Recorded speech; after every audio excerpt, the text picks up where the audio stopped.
don't know how much hard work you put in.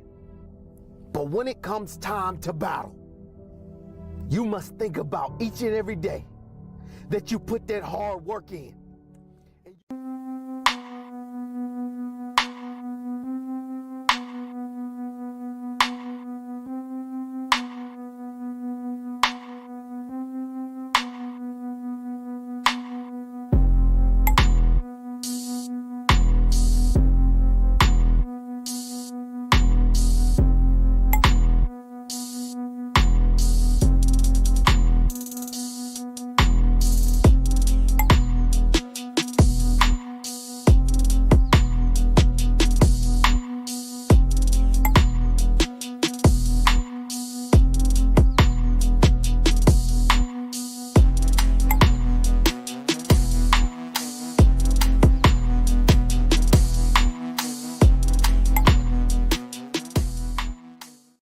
What happened? Why don't you play anymore? Brian Banks was 16 years old when he was accused of a crime he did not commit.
up?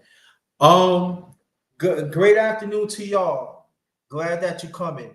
Let me mute myself. Only Johnny Boy Boxing can get this link that I get ready to say. Not nobody else. I'm going to interview him. Nobody do not hit that link. I repeat, nobody don't hit that link, please. Thank you. What's up, brother Asling and brother George? Nobody don't hit the link. So, okay, nobody don't hit the link. Please don't hit the link. All right, so, oh, okay, hold on.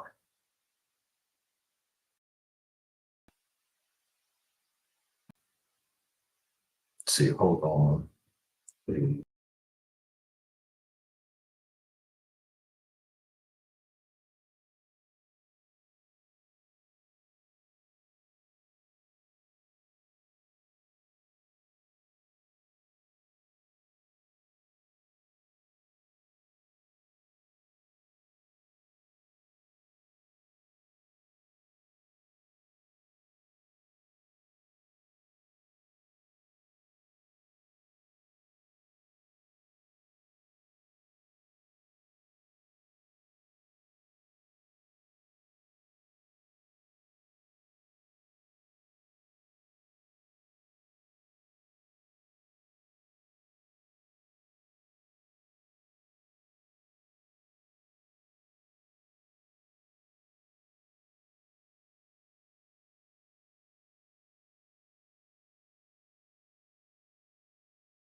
Okay, stay right there.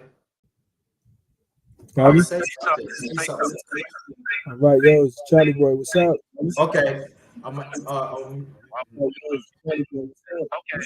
gonna meet. I'm hanging up right now. Okay. All right. Okay.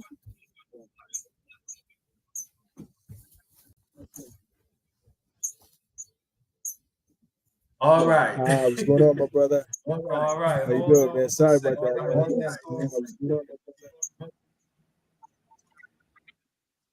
Oh, shucks. Matter of fact. You can hear me? Yeah, I hear you. Okay, cool. Stay right there. I gotta do one more.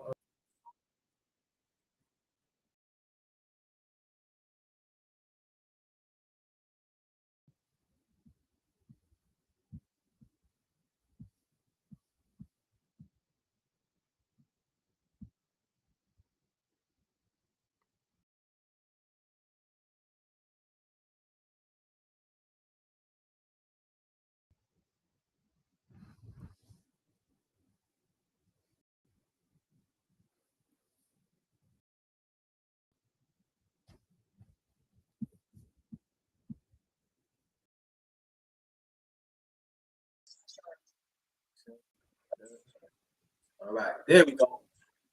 You can hear me? Yeah. Cool. All right. Now we good. Yeah, we good now. All right. Welcome everybody. Welcome everybody in the chat. Let me announce the people in the chat. Brother Big G in the building. Brother Upsling LT TV. I just did the second part of his chop up. Go check that out and everything. But let me get the announcement away. Welcome. I'm interviewing the one and only Johnny Quick. God, and salute, man. Thank you for having me on. This is no chopper. This first interview. I think the first I ever done. I think you the first interview I ever did. Oh, okay. I think you the first one. More everyone y'all know the chopper, but it's the first interview I think it's the first one. But I interviewed the one and only Johnny Boy Boxing. Join in hashtag the truth. And #1 GRINDA. So To my Underrated One family, thank y'all to always support me. You know, Johnny Boy Bossy, you part of the Underrated One family. So you know, shout out to you and peace to you and your family. And let's keep on fighting for the truth. Let's keep on standing on it. You know what I mean? A lot of stupidness out here and everything. It's not my truth, Johnny Boy truth. The truth is the truth. We gotta stand on it. We gotta stand on it. So do that. Shout out to No Ducks on Podcast. Clarence in the building. Salute, Clarence. Brother Clarence in the building. Hopefully he come through. I know he gonna come through. If not, I'm gonna smack him in his head next time. But that's my man, brother Clarence. Shout out to No Ducks Zone Podcast family. Shout out to y'all. And also shout out to the mighty LDBC, stands for Lions Den Boxing Community, also basketball community. Shout out to the brothers and sisters there. Shout out to y'all. Now introduce yourself, please, brother. Johnny Boy from I work at Fight Hype. I got my own channel, Johnny Boy Boxing. You know, it's an honor and pleasure to be on your show, Grinda. Thank you so much. I appreciate you, man.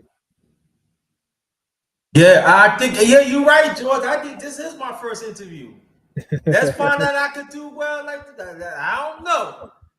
It might be my first interview, but this is not a chop up. Let me put it out there right now. He's not going to ask me questions. I'm going to ask him questions. Nope. Let's see. Let's see the number one grinder can pull this off. I'm like, yeah, I pull it off now. Hey, you good, buddy. You know. Okay, now the first thing that we left off here because there was a chopped up, but this interview, the first thing we left off, we talking about boxing. But I want you to reintroduce yourself, please, before we continue. It's Johnny Boy Boxing.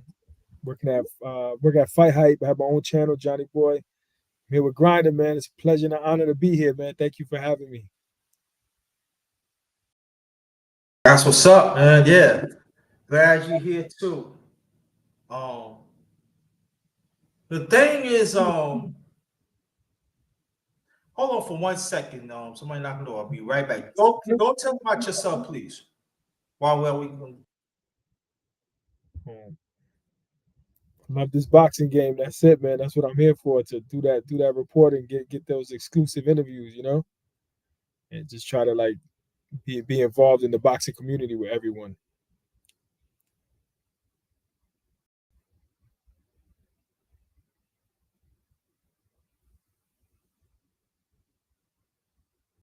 Sit, Grinda, where you at, baby?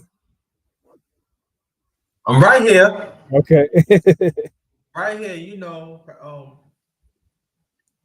someone on the so, but now you originally from Brooklyn, right? Yeah, from Bushwick, Brooklyn. BK, right? Yeah, BK all Like day. me, right? Yep, that's right. BK. Okay, we got stand up, Brooklyn, New York, Brooklyn, stand yeah. up. That's it. That's it. Feeling ourselves today. BK, stand up. Stand up, feeling myself. No, but you know that, yeah. But it ain't everybody stand up. You know what I'm saying? New York is up now. Now, Brooklyn, New York. All right, we're gonna get to the how you, because your story is. But we're gonna get into that. But I have to understand. I have to ask this question. How do you? All right, you know, born in Brooklyn's a jungle. Yeah. 80s. They us brothers, right? Yeah. Now, tell us how your childhood was. But the childhood in Brooklyn, it was pretty rough. You know, the neighborhood was tough. There weren't any cameras like they are now, so you could get away with a lot more things back then. And you know, people wouldn't. You know, it was hard to get caught unless you got caught. There was cops right in front of you or on the block or something like that. But it was different, man. So you had to be tough. And I remember being bullied in school. High school, you know, elementary school, and I was tired of getting bullied, so I wanted to learn how to fight. So I went to Marcus Garvey and Gates Bed-Stuy boxing gym. I started boxing there. And you start building your confidence. You know, Riddick Bowe came out of there. Mark Breland trained me briefly as a kid, and once I fell in love with the sport because it literally saved my life. So once I you know, I continued you know, training and stuff like that, but the money wasn't coming fast enough. with the boxing. You know, it takes years to get there. You don't even know if you're gonna make it. You know, there's so much competition, so much talent.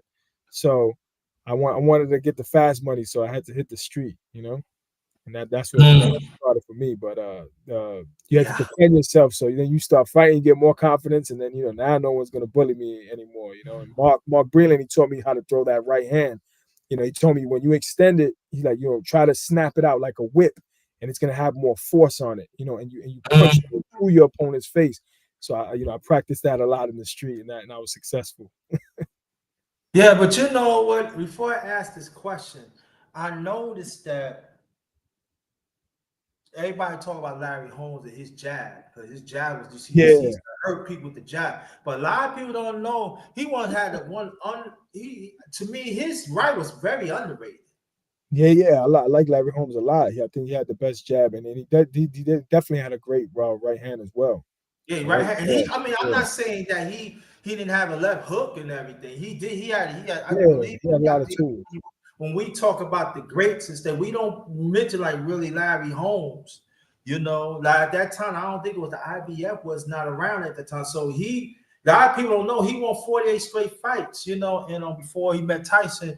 So I just want to throw that in. We don't put like Larry Holmes the greats, stuff. And so another one, I say for me, he don't get enough credit is the great Tom Hearns. And that's my guy. yeah, it's my guy too. And so to me, I say this on my underrated boxing talk, but I'm gonna say right now because I know you're glad that you're here. To me, out of Sugar Ray Leonard and Thomas Hearns, I feel Thomas Hearns. I think Sugar Ray Leonard had the best. I think like the one part of his career, I think I give it to Leonard, but the second part of the career I give it to Hearns because Hearns become better. He was not. I ain't know he was knocking people on left hand. He was hurting people in the body. I'm not saying he wasn't doing it at that time, but when you have the great, Manuel Stewart. It's like for me. I'm just saying for me, what I seen, he was still laying people out with the right, but I said he knocking people out left hand, go to the bike, and I'm like looking like so. Thomas Hearns, and he don't get the credit deserved. He was catching a lot. The second part of his career, he was catching a lot of championships. A lot of people don't know he was six-time champion of different weight classes. A lot of people don't know. Yeah. That's not easy when you get old. Yeah, he was skinny. He was real skinny. He was real skinny. So when he got away, and then at 95, 85, the great Roberto Duran, hands of stone. He put him out the right hand. Yeah. That was like, I was 19. I was on 19 at the time. I was like, okay. Yeah, that's a super fight, man. I was like, yeah. He laid him out. That was good work. And so I just want to throw that in and everything with the right hands and everything. Okay, now you said that repeat the gym again, please. So it's on Marcus Garvey and Gates in Bedford Stuyvesant in Brooklyn. It's called Bed-Stuy Boxing Gym. A lot of good. A lot of greats come out of there, John. And it was rough, man. I used to tell people we used to you had to go to the gym. I'm coming from Bushwick, so that's a ways. So I would come on the bike, and then somebody would tell you, "Yo, give me that bike." Now I got to fight you to just to get to the gym to protect my bike. Then I make it to the gym. I said, you know what? I'm not even bringing a bike anymore. Still getting into fights going on my way to the gym. Yo, what you looking at? What you looking at? That it starts right off of that, off just a look. You know what I mean? You got a group of guys on one corner, then you got to come back with your group of guys to go over there so I could shoot this fair one, just me and him, fair one-on-one. And it's just the neighborhood was rough, man. So that just it helped you, it prepared you, for the gym, for the sparring sessions in there. And then, I wanted to be professional. I had all those dreams, but like I said again, the money wasn't there. It takes a long time for you to, to get, sponsors and people to help you out and stuff. So the street, you make $1,000 a day, or you could wait in 10 years, maybe you'll be a champion, or maybe you'll make some money, you know. So I didn't want to wait, so I chose the street. Got it. We're gonna get to the street after I ask this question. Was your parents was very supportive for you for boxing? Do you have any family members that support you? Yeah, well, my grandparents really. My father was on drugs, so Oh, okay. my father wasn't. He was in and out, and he was always fighting in the street too. So you know, he had a bad temper. You know, he beat my moms and stuff. So we had to get away from him. But you know, my father, he was good when he wasn't on drugs, and you know, he's like a weekend warrior. Like he'll have a job, but then he'll get high on the weekend, hang out with all these women, you know, cheating on my mom and stuff. So, you know, he had his ways, you know, his womanizing ways, and that's, you know, that's his journey. I don't knock him for it. You know, everybody has to do what they got to do, you know, for their own life, and they have to learn from those consequences. But he was supportive when he was around or whatever. My mother, you know, I love my mother. You know, she was great. She was always there for me. And my mother's a nurse. She goes to church, so she was always praying for me, and I was always, you know, outside in the street. So I thank God. I believe God protected me because of those prayers and my grandparents. My grandfather was a pastor and an insurance salesman. So you know, I know those prayers were helping me. You know, throughout my journey in the street. You know, when Clarence was telling me about your story a little bit, and you know the journey, I had to really think of not like I said think about it, but I had to ponder because it's not, you know, us from Brooklyn and the street life and what you have to overcome. And I want you to talk more about that because I think it's very, very important. I think it's inspirational. And you got to understand it because I'm thinking about it, and you still here. And I Yeah, want you to please explain to people. I'm not, I know the people in the chat understand, but the people outside, I want you to explain them how it was, all that you go through.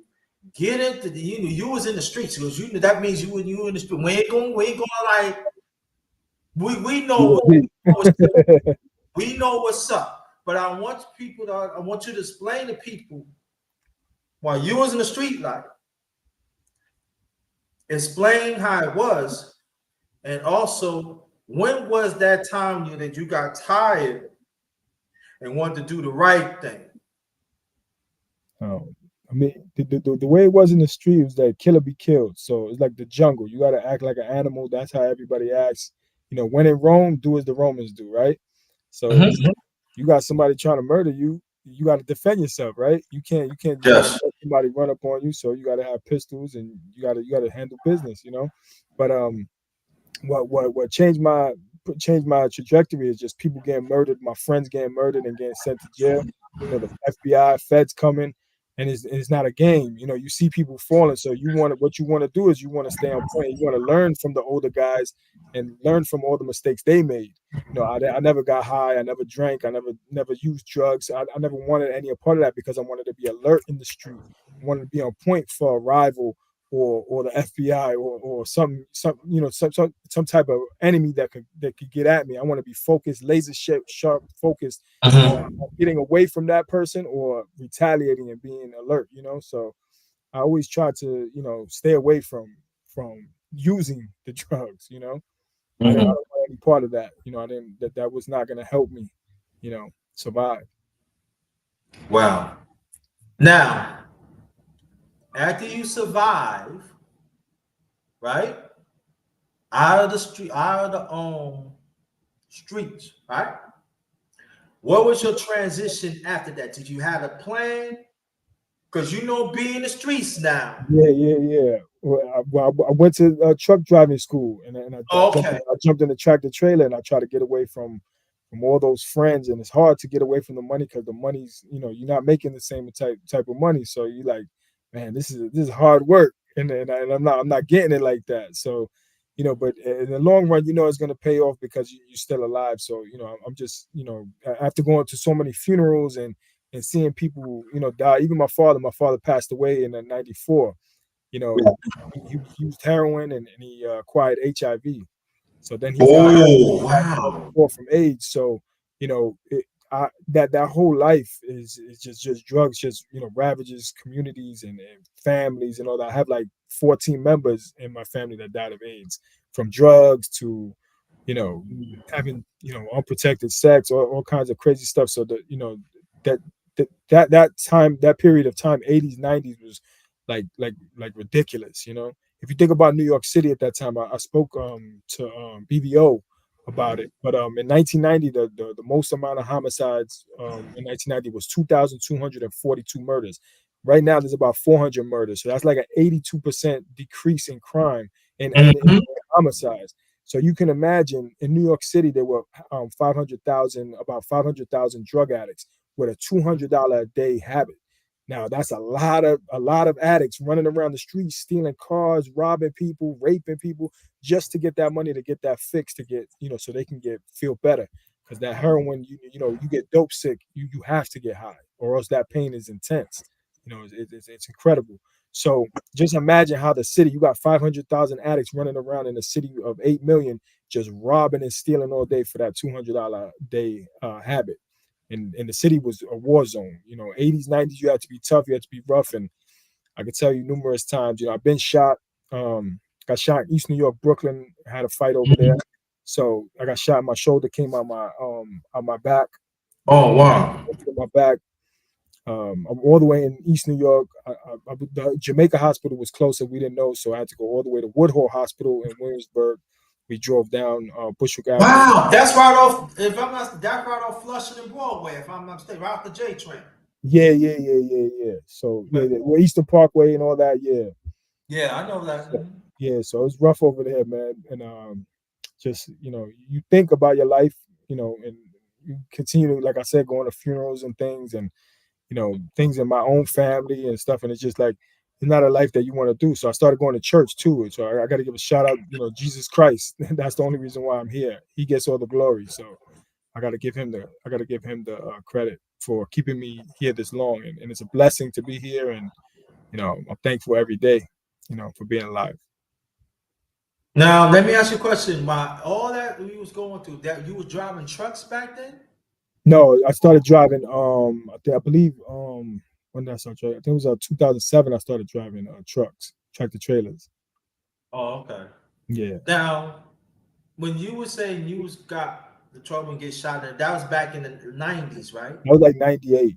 98. Okay, 98, cool. yeah. Oh, wow. Yeah, so That's it's crazy. crazy. But Okay. that's not the first time. That's been a bunch of times, a bunch of shootouts and stuff like that. So Yeah, but yes, hey, New York, hey, New York then was crazy. yeah. We made it. Yeah, Every month you going. we Every month see, you going. Yeah, every month you going to a funeral. yeah, you see, a lot of people don't know. What's up, brother Vince? Thank you. And a lot of people don't know. I'm just throwing this in. At that time, I'm not saying it doesn't happen around the country at the time. We just want to say New York. We see bodies dropped every day. Absolutely. Yeah, absolutely. 2 or 3 bodies dropped. Yeah, definitely. And it'd be like he said, you go to funerals and stuff, and sometimes you have to that's how it was back then. Yeah, it's crazy. And so we understand what Brother John is talking about. That I'm trying to understand the story was saying what he had to overcome. And then he said it's not the first thing he got shot. So you got to understand when you trying to do the right thing. Well, I didn't get shot. I didn't get shot by being shot at. I mean, I got shot once. You got shot once, but even you get shot at, but you still have the will. Yeah, my homeboys are getting hit, and these other ones. So, eventually it's gonna happen to you, and it did happen to me, So the more the more you're in that game, you definitely gonna get hit at some point. But see, it should be an inspiration, Brother Johnny, that despite all that you're going through, you made up your mind. I got to get out of this because I want a long term. I want to be better. Now, Now we already found out. Been through. He got shot once, y'all. We already found that he had to go through shot at. You know, really running for his, not like I said, running like he had to like really protect his life and everything. And so there's another question I'm gonna ask after this one, but I want you to make the transition and stuff. So when you meet your lovely wife, and but tell us more about your family when you finally got out of Brooklyn stuff. Yeah, I met my wife, and I had a son in 2000, like 2 years after I was shot. But I got I didn't get married till like 9 years later. But I was a womanizer, just like my father. So, and like most every male that I saw, wasn't faithful. So I just thought, that this is what it is, and this is what I care about, and I just I want to hang out with the ladies, and yeah, I got my main wife, but then I got these side chicks on the side, and that's just what I saw and what I thought was normal. I thought that was my father used to bring me to his girlfriend's house and then spend the night and then tell me, "Don't tell your mother," and I would be like, so I used to be angry at him. I used to be mad because I don't know, but then I'm doing the same things later on in life. And I'm not blaming. Everybody has a choice, so I'm not blaming him for that. I just remember seeing that. I enjoyed being a playboy, so I didn't. That had nothing to do with him. That was my choice to have fun with the females. Eventually, my wife left me, and then we got a divorce and everything, and but we still friends, so everything's cool. I don't blame her. I was wild in the street as far as with women, so. But I'm calm now and I'm relaxed. I got a lady, and I don't play those little games. Those are games that little boys play. I'm a man now, so if I'm with somebody, I'm loyal. You know what I mean? Okay. Now, so that means that this is your second marriage, right? No, I'm not. I'm not married. Second time, just my girl. Okay, cool. Yeah. We ain't gonna touch it. We ain't gonna touch Yeah, that. we're working on that. Working right. All right. Now, as all that, right? And I'm glad you bring that up and everything. Again, let me announce so that this let me get this announcement out the way. Yes, this is the one and only Johnny Boy Boxing. Welcome to my channel, Honorary Dark, because y'all truly the number one grinder. This I'm interviewing with the one and only brother Johnny Boy Boxing. And I want to tell you, this is where we at right there. Yeah, growth, exactly, all about growth. Yes, brother Absolutely, you're right, absolutely. Brother Rasta Reality, thanks for coming. Brother Venus, thanks for coming. And with the question I'm gonna ask you, now you become a father now. Yeah. How did that shift now? It shifted. You womanizer. You tell us you're a womanizer. It's growth, and I'm glad that you said absolutely it's growth. So, because we want to know now, now you're growing now. You've been shut out. You've been Johnny Boy. You've been through some stuff. Now, become father now. You're making a transition because I ain't gonna be like your father. I'm not being like my father. Now the transition, it's not about you no more.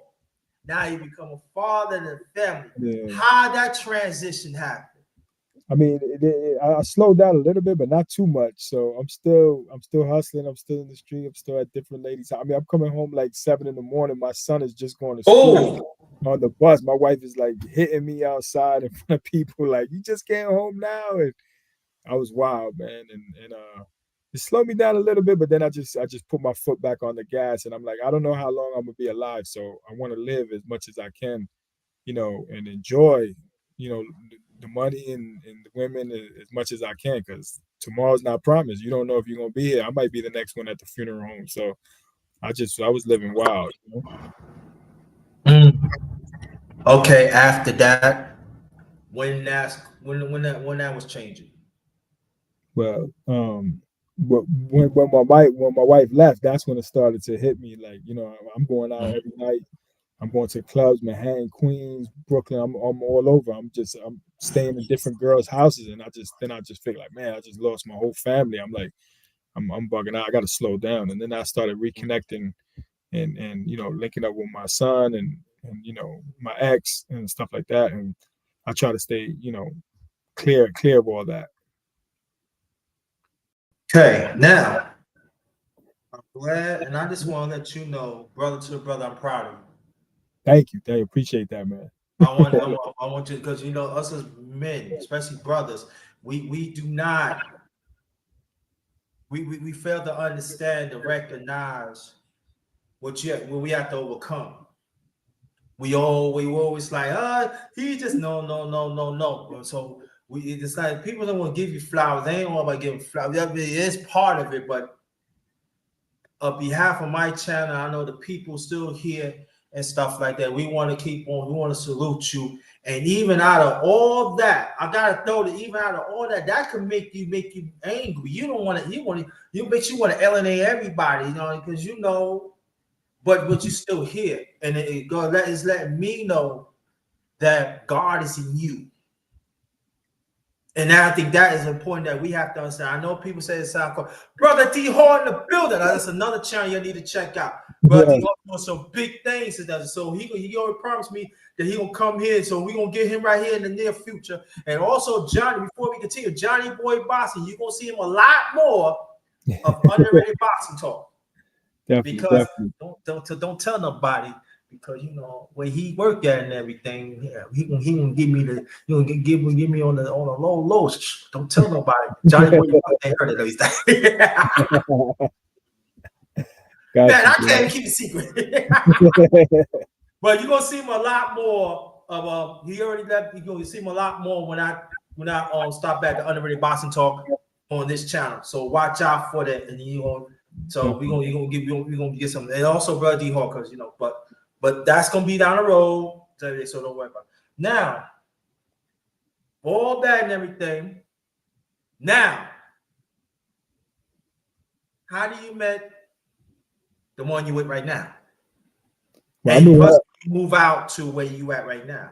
Yeah, I knew her for years. So like all the girls, like from back in the day, I messed with so many females that then we reconnected like later on in life. So she was single, I was single, so then we connected like that. But I knew her for probably 20 years. Bro, I'm sorry. Shout out to the Miss. I first said shout out to the Miss. Also, okay. Now all this going on and everything. Now I want to ask you a question. Yeah. How you get into the business of boxing? The business of boxing. Okay, so that's cool because I was already involved in it since I was a kid, as far as like participating in it. But I've been going to the fights. For my first fight was 1999, Pernell Whitaker, Felix Trinidad. Pernell Whitaker is my favorite fighter. Felix Trinidad is my second favorite fighter. So it was bittersweet because I Pernell lost that fight and I was upset. But I like Trinidad as well. But it was an amazing experience. So then after that, I just kept going to the fights and meeting all these fighters and stuff. And I was like, man, this is the best. But I've been watching, since I was a kid in the 80s, when I was just a young buck, watching the fights. So attending a fight is different than just watching it on TV. The electricity in the air, everything is different. So it's just that adrenaline rush that, man, it's like a drug. So that's really exciting. I love to be at the fights and stuff. And so that's how I've been in that world. At the Ryan Garcia Devin Haney fight last year, one of my friends, Kevin Garcia, he works at Fight Hype. Shout out to Kevin Garcia. He put me on, and he was like, "Yo, meet me at the." He gave me a call from somebody else that I knew that I grew up with, and said, "Yo, Johnny Boy got this channel." I was doing my own channel on YouTube, and he was like, "Yo," he invited me to the fight. So he was like, "Yo, come to the fight. I work at Fight Hype. Let's link up. We'll chop it up." So I already had a microphone and everything. I bought some equipment, and we went for the fight week. Was at Gleason's in Brooklyn. So, yeah, so we went there, and then Jim Lampley was there, Bernard Hopkins. So I started interviewing these guys, and then Kevin was like, "Yo, I'm gonna put you into Fight Hype." So I was like, "Oh, all right, bet," because he saw me just running up on everybody and getting interviews. So he got me into Fight Hype, and that's where it started, from the Ryan Garcia Devin Haney fight, April last year.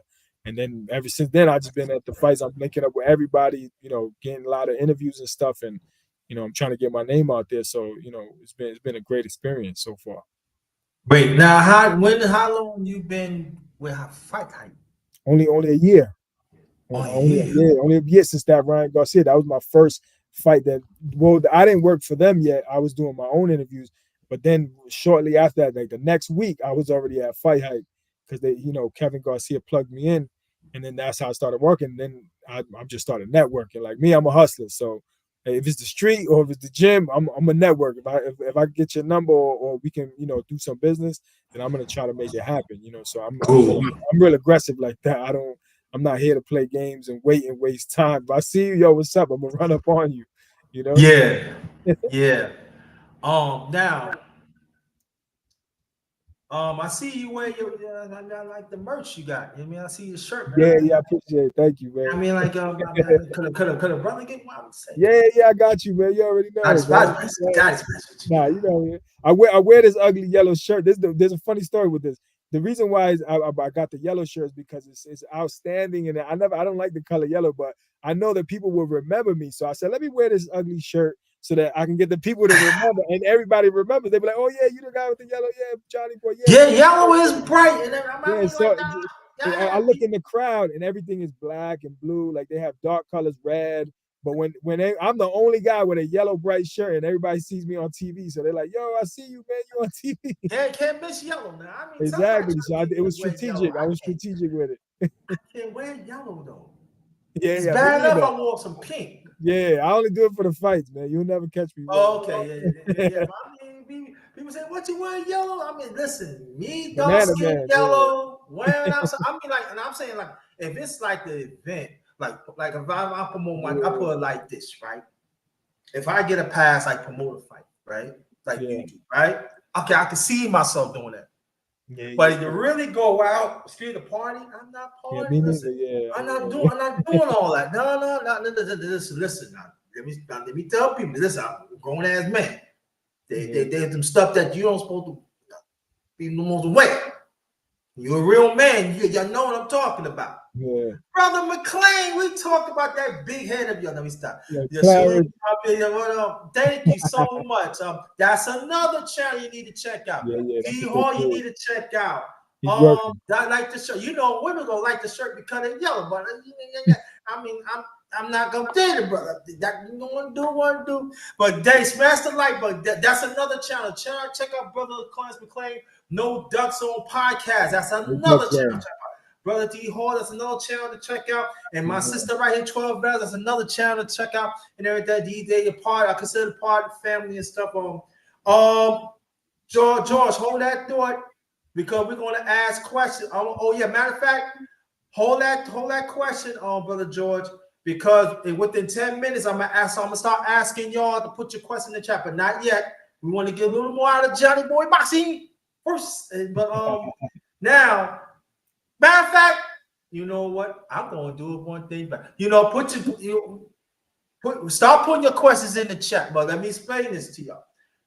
To the ones outside, when y'all come in, if I feel the question that you ask is not suitable, I'm not answering it. I'm not talking about you in the chat because you already know how I do it. But I'm talking about the ones in Google Gary, whoever like new that comes in, just letting you know right now.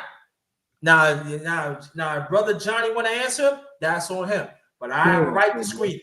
If it's not appropriate, what's going on? All right, but y'all know what I'm talking about. And I think let me ask you this question now.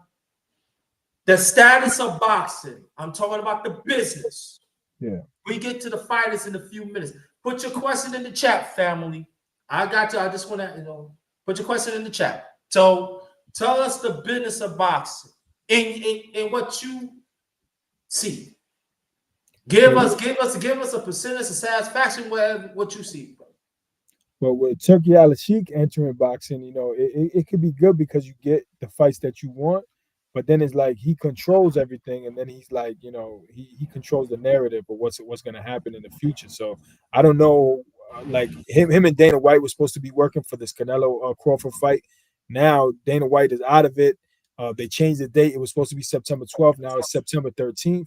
So I don't know what's going to happen with that. But as far as the fighters' pay scale, they had posted something about how much the fighters are going to make. Like if you're fighting in a championship fight, you're only making $750,000 after taxes. That's half your money's gone. Then you got to pay your trainer 10%. Yes.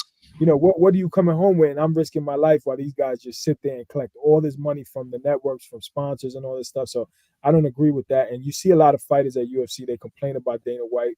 You know, I interviewed Dana White and I asked him about that. And he said, you know, I want to get these fighters to fight. That's the only thing that I agree about with Dana White. That's one of the things, not only thing, but one of the things. Right. Dana White puts the fighters to fight each other. You can't duck. There's no ducking in UFC. If he's the champion, you have to go to, or you're going to get stripped or you're going to get fined. You know, he makes the fighters fight, but then he only gives you like a 50,000 bonus if you win.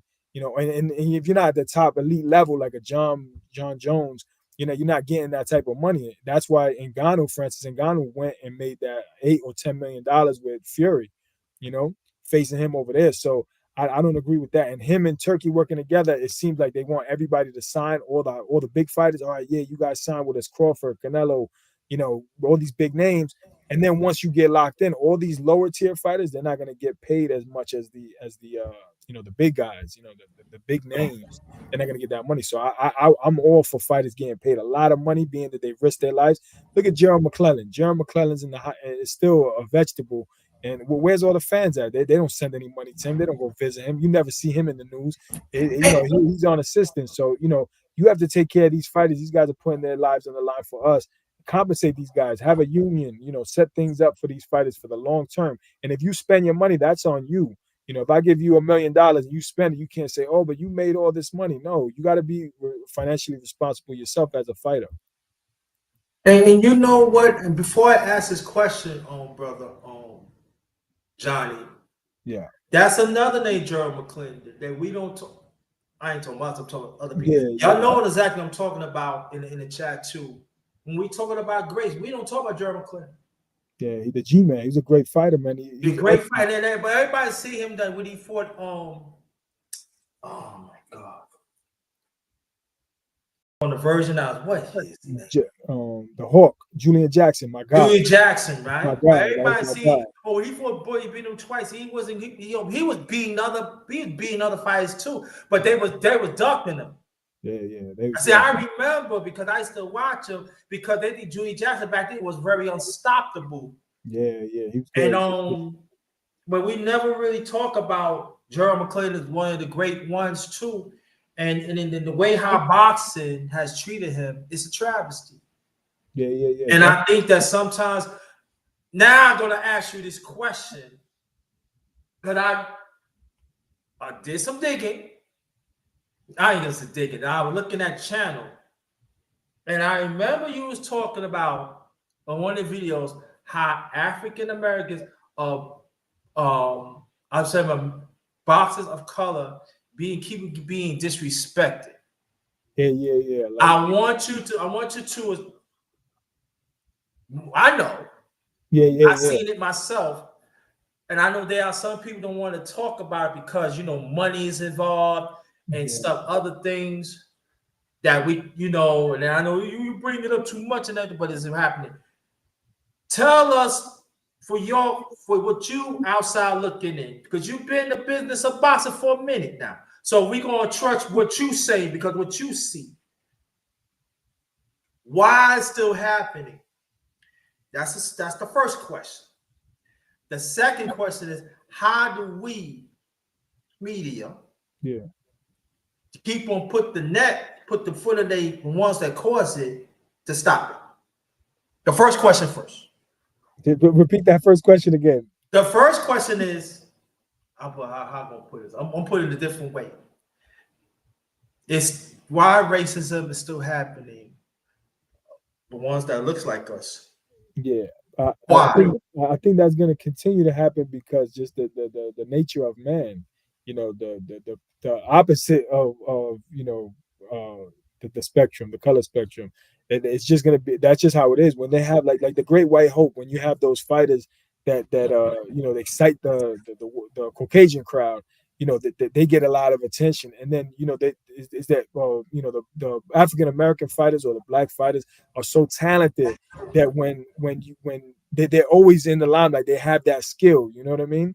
They're great fighters. So when they don't get that spotlight unless you pull yourself out of the crowd like a Sugar Ray Leonard where he has that, he's acceptable to white America. He has a great smile. He has the looks. He has the charisma. He has everything, so that makes him a star. But in my opinion, black people are so talented that it's just like, oh yeah, he's just another great fighter. So we're not going to give him all that attention. Then when a white guy comes or a Latino fighter comes, or an Asian fighter comes, they're like, oh man, this guy's the best, because they're not used to seeing that, like the African American fighters. That, in my opinion, that some of the best fighters are African American fighters from the 80s, 90s, 70s. Even if you go all the way 100 years back, Jack Johnson, that was destroying, or the Caucasian fighters at that time, and they wouldn't even they weren't even allowed to compete in baseball as well, in the sport. Then when you see when they enter the league, and now it's not just all Caucasians. Now the things have changed. The numbers changed. The home runs changed. When Hank Aaron broke Babe Ruth's record, he was getting death threats. You know what I mean? So it's just like, that racism is not going to go away because people have hate in their heart. You know what I mean? But I mean, things have changed a lot more, especially with the hip hop music. Even though I know the violence of the hip, I love hip hop. I grew up on hip hop. I'm from Brooklyn. We used to see Biggie on Myrtle Avenue all the time. He used to be waving to us. So Jay-Z right there, Tompkins projects. So I love hip hop, but I think hip hop it takes the Caucasian kids and brings them in, and then they like that music, that beat, and it helps them. Okay, I understand it. I like this. So it breaks the racial barriers and the divide. You know what I mean? Well, so it brings people together, the music, you know what I mean? And I mean, not the older generation, but the younger, the kids of those parents, and eventually when the older racist people die, then it'll be a lot better for the new generations coming up, because the younger people are more hip hop and more, into hanging out with different cultures. Back then, it was a lot different, So. Got you. Okay. Brother Alsling, LDTV said, Johnny, who's a boxer you? Let me say, hold. Let me go up because it took me back. I don't want to miss nobody questions and stuff. So work with me here. He said, who's a boxer you met that you didn't like at first, but ended up liking them after chopping it up? Them. Well, I spoke about this before, but not Hopkins. I didn't like it, man. He threw the Puerto Rican, so he threw the Puerto Rican flag down. Oh, right. Felix And Trinidad, then right. he threw rice and beans at Trinidad at the press conference in Central Park. So you know what I mean? That's super disrespectful. Yeah. But then as a matter of fact, a year ago, that he was one of my first interviews. So I'm interviewing him or whatever, and he's everything was cool. And then I asked him to give me a shout out at Johnny Boy Boxing or something. He's like, "Why I got to give you a shout out or something?" So he got like upset. I was like, I don't know. I was like, I think you're one of the greatest fighters ever. He's like, oh, now you want to blow me now? So I was like, yo, what? I was like, he started talking crazy. So I'm I said, yo, I'm gonna swing on Hopkins, man. I'm gonna land that right hand, and I'm just gonna set it off in front of everybody. I know what, but now Hopkins is gonna wash me up right after that. But that's okay. As long as you felt my right hand, I don't care if I get beat up. It's fine. But you're gonna respect me as a man, and I'm gonna swing that punch. But he squashed and he was like, nah, man, I'm just playing with you, man. Shout out to Johnny Boy Boxing, put his arm around me. He's cool. So now when he sees me, he always shows me mad love. He be like, yo, Johnny Boy, what's up? So it's all good. But at first it was like shaky. I was like, yo, I'm about to scrap with Hopkins, man. We about to get it on. Yeah. All right. Brother George said, what'd you think about MMA? Yeah, it's cool. I don't watch too much, but you can learn a lot in a street fight. It helps you. That jujitsu, you fighting a big guy. There's only so much you can do if you fighting a guy in a bigger weight class. But with the jujitsu, you can even it up and grapple with somebody and break their arm or whatever. That Steven Seagal type stuff, and it's all right. I don't mind going to it, but I like just the big fights, like when it's John Jones, McGregor, those big names. I don't really know too many of the other guys, and the other names and stuff. Okay, yo, get them questions. Come on. Yo, pop them questions up. Get them questions going, y'all. Let's get them questions. Now, I want to ask you another question. I always want to ask you this. Throughout the years, I'm watching boxing. And I want you to let me know if I'm right or wrong. I could be wrong. I could be correct. I'm gonna put myself out there now. Yeah. Why there is a separation of hatred between Puerto Rican fighters and African American fighters, even despite that we came up. Explain that why it's a division. I don't understand that division because we grew up together, right? You know, in the same neighborhood. Everybody in school is Puerto Ricans and blacks. You know what I mean? It's very rare. You don't see too many white people, and if they are, they got to be tough because they outnumbered. They used to run the neighborhood, and in the 40s, 50s, we started coming. You know, African American and Puerto Ricans, but between Puerto Ricans, you know, you have to face reality. We have black in us. You know, the slaves came from West Africa and they landed in Puerto Rico. They mixed with the Taino Indians, in Spain. So we have black blood, you know. So I'm black. Yeah, I don't have any problem. How can I hate what I am? You know what I mean? So I can't speak on that as far as like, you know, why they have a thing. If you my brother, I don't care what color you are. If you white, black, um, Yeah. red. If you loyal to me, I'm loyal to you. If you hate me, I hate you. If you respect me, I respect you. You know what I mean? So Yeah, but see, right, but understand what I'm saying. I get what you're saying because I feel the same way too. yeah, I'm asked that because as you being in the media for a long time, all right, yeah, you in it. We in it too because we do, yeah, but you there. And when I feel that I'm talking about Furry. Now let me tell people about how I name them fighters. There are some fighters that I name. I get them named. So I call them. So I Furry. I call Wild Animal Eater. So that's what I call. yeah, You say why you call Wild Animal Eater Furry? Because he did eat a bog that was dirty and stuff, and that's what trying to clean himself out of his blood. So I call Wild Animal Eater. Telefina. I call him Telefucko.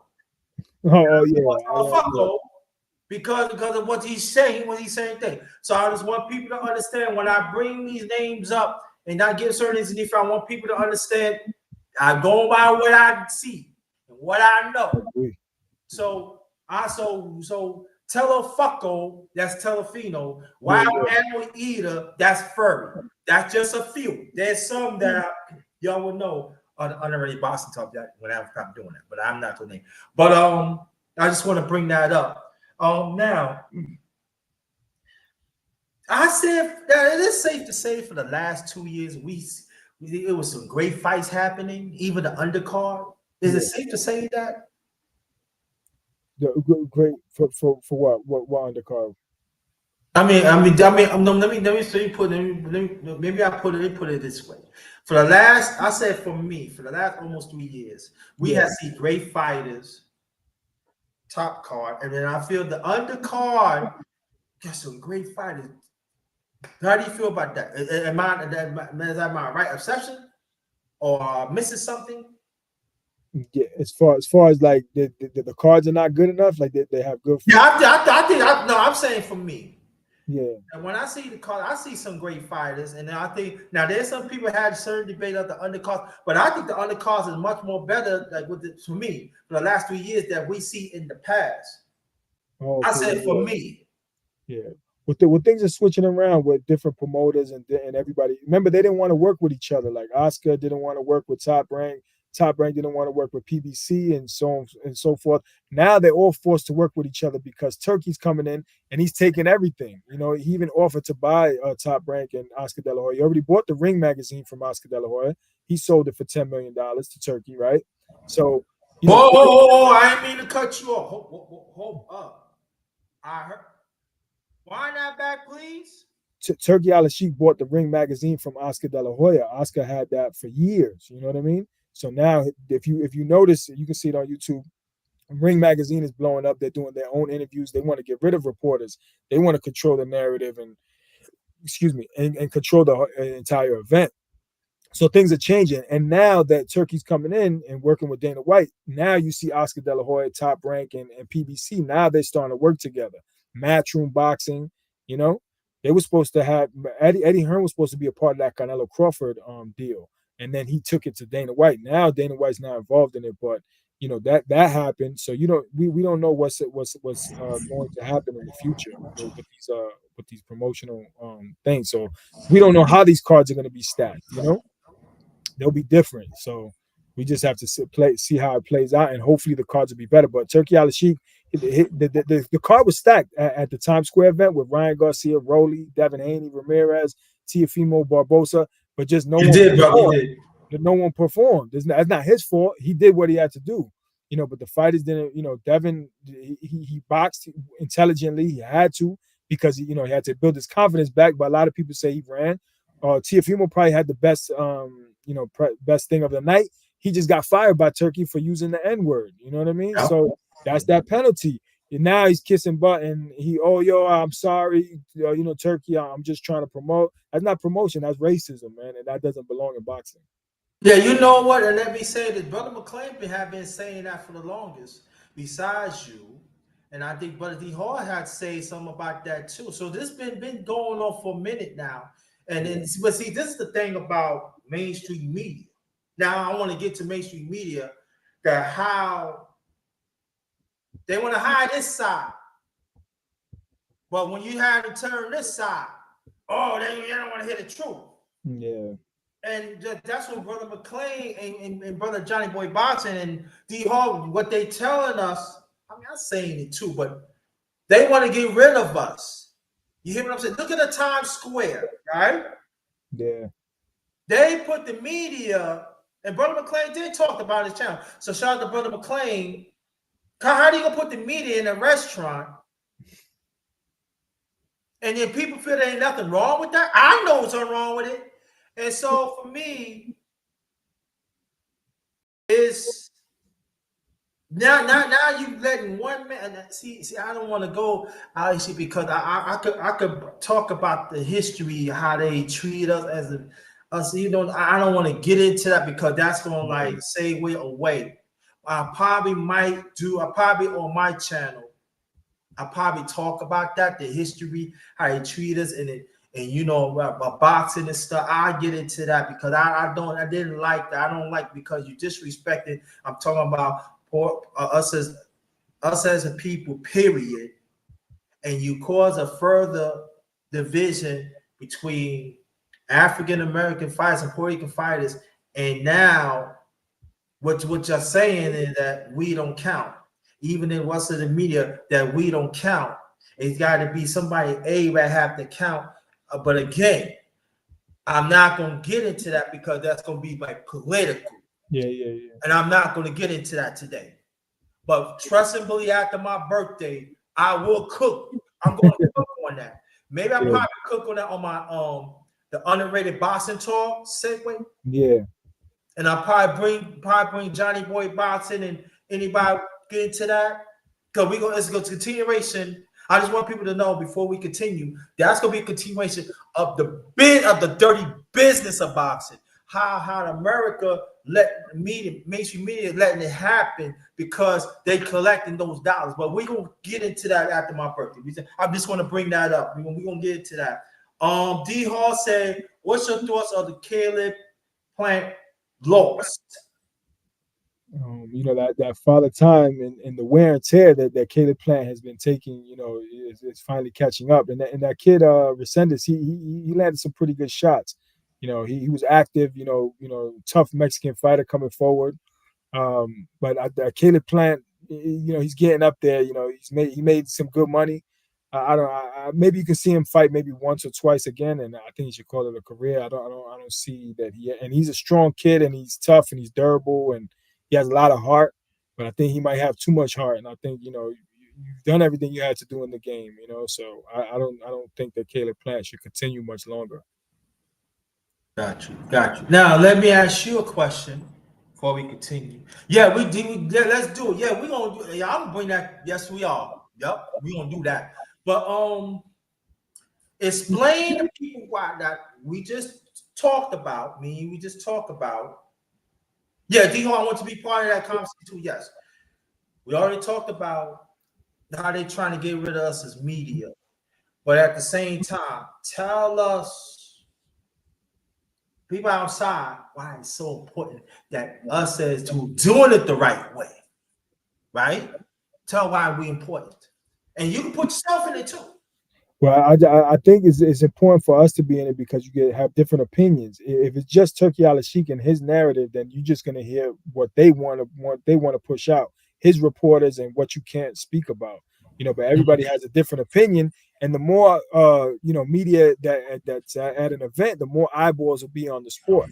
Boxing isn't used to be the most popular sport. Whoever was the heavyweight champion of the world in the 50s and the 20s, that was the most famous person on the planet Earth. Now people don't even watch boxing like that. As far as we don't have that fan base, like even the 80s, the glory days with Leonard and the Four Kings, people paid attention to boxing because it was free on the Wild World of Sports, ABC, I believe.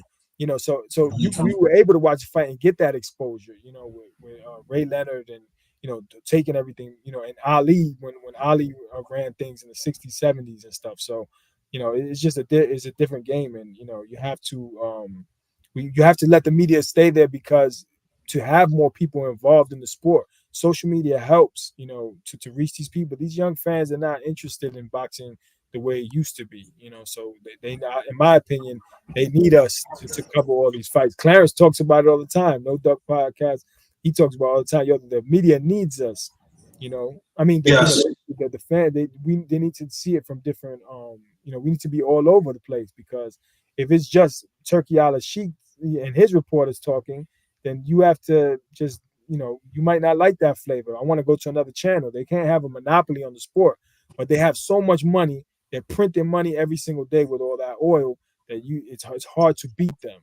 So they Oscar, Top Rank, Matchroom, all these guys did it to themselves. PBC, because there was a Cold War, they didn't want to work with each other, and then this is what you get. You get Turkey Al Sheikh, and there's always been villains in boxing like Don King, robbing from the fighters and stuff like that.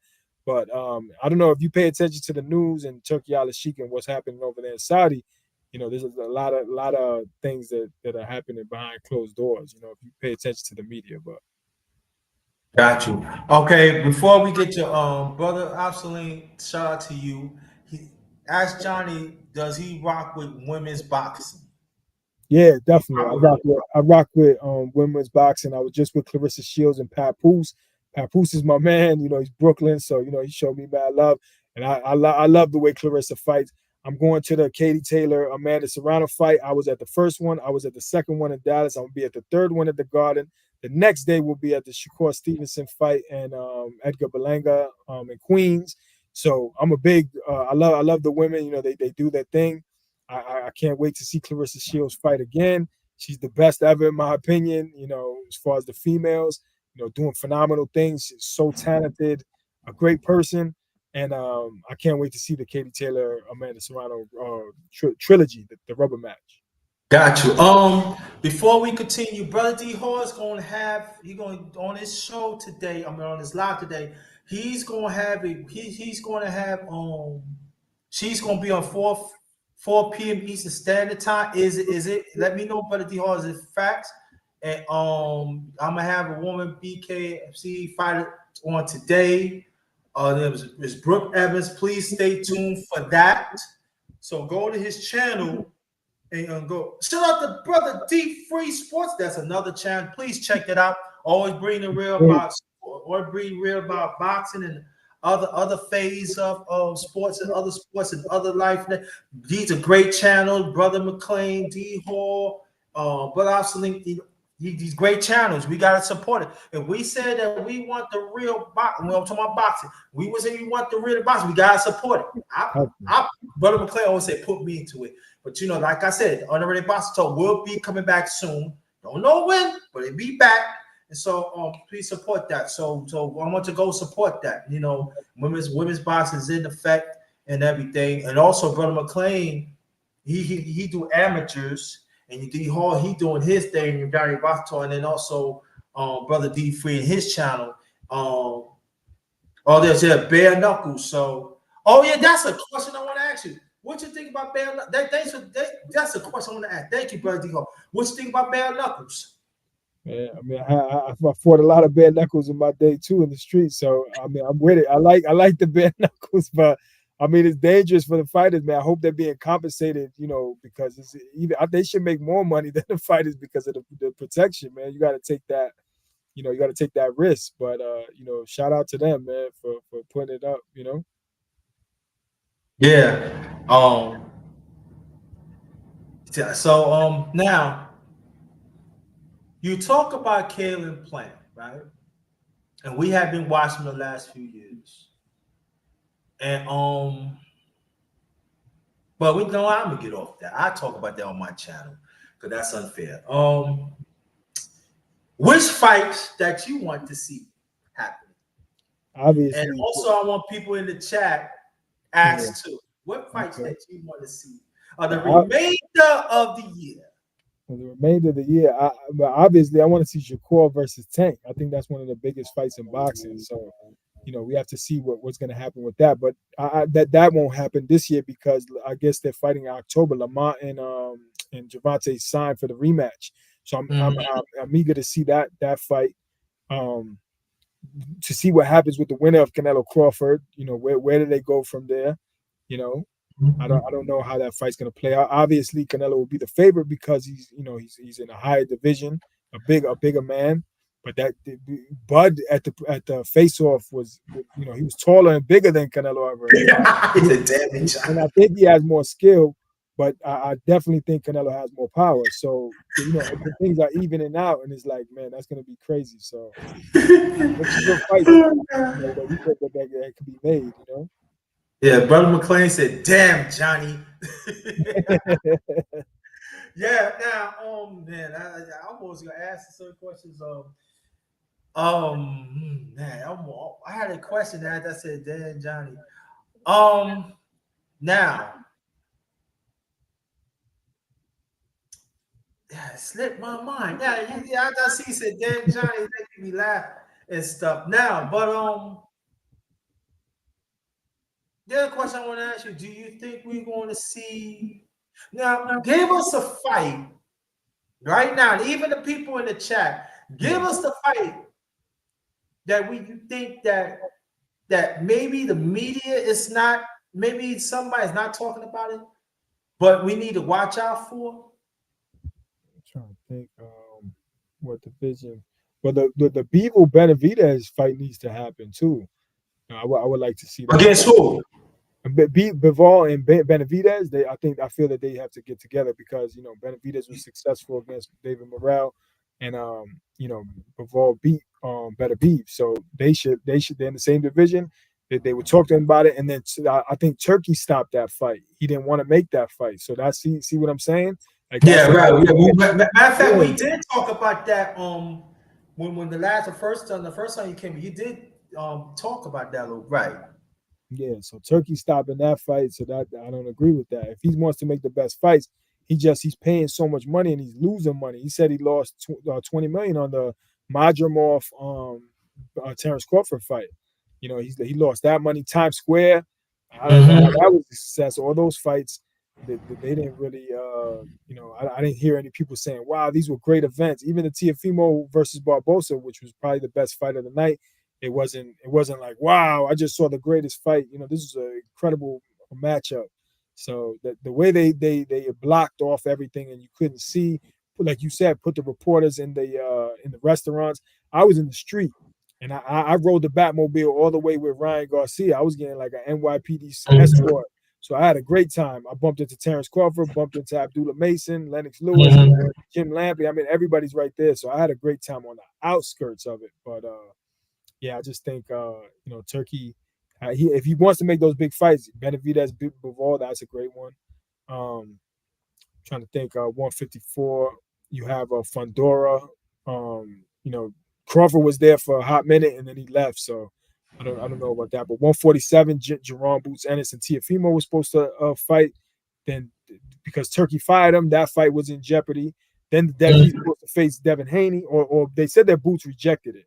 I'm sorry. And then Devin Haney and Teofimo Lopez, I would like to see that fight. That they were the part of the Four Kings, so they have unfinished business. They talk crazy smack to each other, so I would like to see that fight. Got it. Now, before I ask the question, hold that question. I'm gonna ask that question now. Remember, I tell you I named fighters, right? Now, brother Canelo, I call him Godfather of cherry picking. So I'm just Yeah, letting people. I did name it. So anybody said, and you know, brother McClain could tell you, I named that Godfather of cherry picking. Cause that mother, I mean, like that mother. Every time I see him, I'm telling you, he had that certain belt, BB. That we know about. We talk. I'm not one want to say anything. He had that certain belt. He been avoided. Man, I mean, I'm talking about cherry picking and that. But you know, but he picked somebody and he got beaten. He did. But we ain't gonna get into that. But I just wanted he's the good. So that I just let people know that I have to name him too. But yeah. this had the name. But Oscar LDT Michelle IT, he said, ask Johnny his prediction of DeBoss and Usyk too. Yeah, I got Usyk in that. I think Usyk is a phenomenal talent, but I think that he did that was a knockdown. He got hit in the stomach, and Dubois could have put him away. And I think I think that was wrong. Mm. You know what I mean? I don't think that was a low blow. I think that was a shot that caught him. But I think Usyk, his skill level is unbelievable. I think he's a great talent. Dubois, he has that puncher's chance to beat him, but I feel that Usyk will beat him in the rematch. I think he'll be prepared, and he'll be prepared for those body shots. Yeah. All Joe's Page said, what are Johnny's favorite old school boxers? My favorite fighter of all time is Pernell Whitaker. Henry Armstrong is one of my favorites. Um, Oh, Yeah, he's one of my favorites. Sugar Ray Robinson, obviously the GOAT. yeah. 121 wins, one loss. I mean, that's the greatest boxing record ever. My favorite heavyweight is Gene Tunney. A lot of people don't appreciate Gene Tunney. Gene Tunney beat Jack Dempsey twice in his prime. And Gene Tunney was barely taught. I think he was 65-1. According to some records, people have him at 82-1 or 85-1. But 65 wins and one loss. Gene Tunney moved like a modern boxer. Hit and not get hit. The sweet science. That's what I appreciate. Of course, we all love the knockout, but I appreciate when a fighter has that ability, to box. And a lot of people didn't appreciate Gene Tunney, but he was a great heavyweight champion, man. Yeah, he was and he fought and you know what one thing about he fought people that was Yeah, bigger than him, and he outsmarted them. His foot, and you know what I appreciate his elusiveness back because everybody thought yeah, was hitting, but you go back, yeah. really watch Watch him. his tape. Yeah, the He kid. was a, he, I mean, and tell me if I'm right or wrong. He was ahead of his time. Yeah, absolutely. He wasn't spit. He was doing things to those fighters like he was dominating, man, and they didn't like him because he was a thinker. He was an intellectual. Right. He read books, and he didn't get the respect because people want to see that knockout like Jack Dempsey, He that didn't have stuff. everybody thought he didn't have the gladiator mindset, but a Exactly. lot of people don't understand Intelligence, IQ. when you're a boxer, there's different phases of gladiator mindset. You know what I mean? And his way was like, I'm gonna outsmart you, and he's to knock people out too. We did, but Yeah, he was ahead of his time. They like you said, they read books, so he thought he was a nerd and stuff. No, but yeah. and that's why like he was 65-1 because he had this. Yeah, you had them skills, So man. You gotta have them skills. That'll help propel your career longer and give you that longevity, for you to longevity, continue. yes. But those fighters that we love, those exciting knockout fighters like Mexican style coming head first, and you take 3 shots to give one powerful shot.